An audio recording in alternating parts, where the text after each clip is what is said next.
mahal.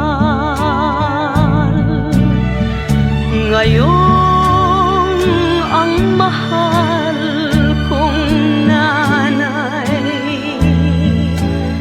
sa mundo ay pumanaw. Sino ang maaasahan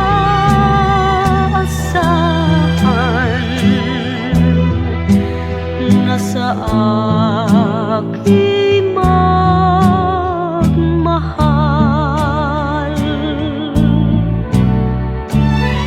Inay, ngayon ko lubosang nabatid kung gaano ka kamahal sa aking buhay. Ngayon ko naalaala ang laki ng aking pagkukulang, na sa kabila ng walang kapantay na pagmamahal na iniuukol ninyo sa akin, ay nagawa kong ito'y pagpawalang bahala. Kaya inay, saan ka man naroroon, naririto ang nagsisisi ninyong anak na dumadalangin, naway makita mo ang kaligayahan sa buhay na walang hanggan.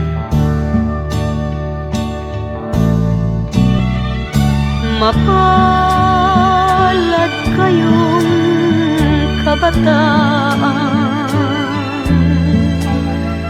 may ina